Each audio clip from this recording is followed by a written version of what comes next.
Hey everyone. I went from Daredevil to Daredevil. Title-wise, I feel this is not terribly helpful because this is again Daredevil: The Man Without Fear, except this time it's written by Smith, Quesada, and Palmiotti. And Quesada, you might know, but Smith is Kevin Smith, the film director and kind of geek figurehead. And I think this is, I mean, title-wise, I don't find it very helpful, but this is Marvel Knights, as opposed to Frank Miller's one, which was something else. But I've got much to say, or I might have much to say. Introduction by Ben Affleck. So weird.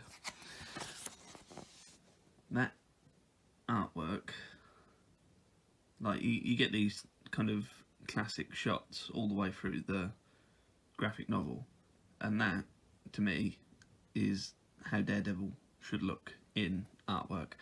I think the wire of his baton is probably a bit much, but this is both classic and slightly disappointing.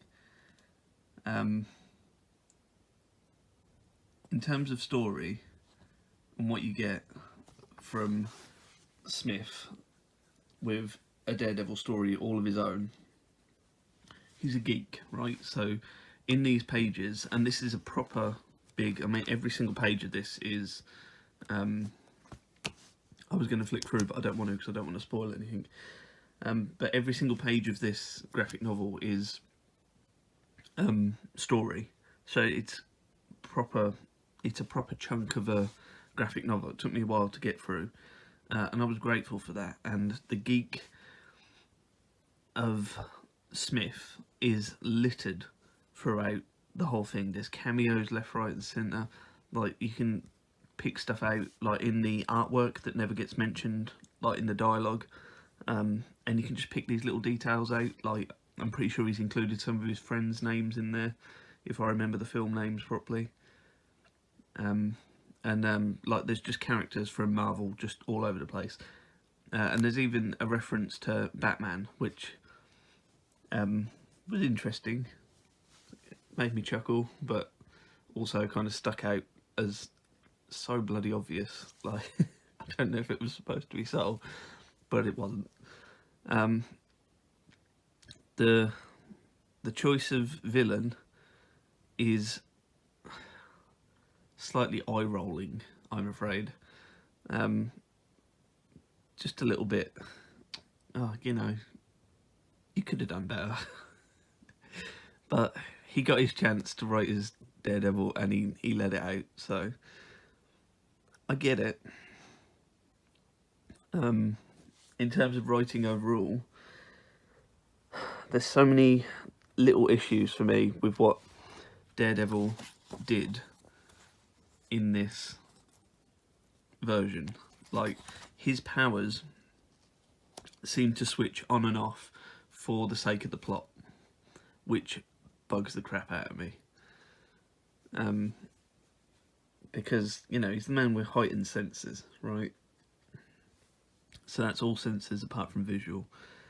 And there's things that, like, consistently go unnoticed by him that should be so easy for him to recognise, and they try and get around it with like little touches, and it's not quite good enough. It doesn't quite make sense, and it wouldn't quite work. But I mean, if you look at the art, that is good artwork for me, for Daredevil. And I'd like to show you more of the cameos and the artwork, like this one at the start. Like, there's at least, I think, 7 or 8 of them in the book, and they're just picture perfect for me. But yeah, well worth the read, and the geek references are superb, like second to none in what I've read in my rereads of graphic novel. But some issues with the story and a bit of eye rolling all mixed into one. But that's Kevin Smith's Daredevil in my eyes.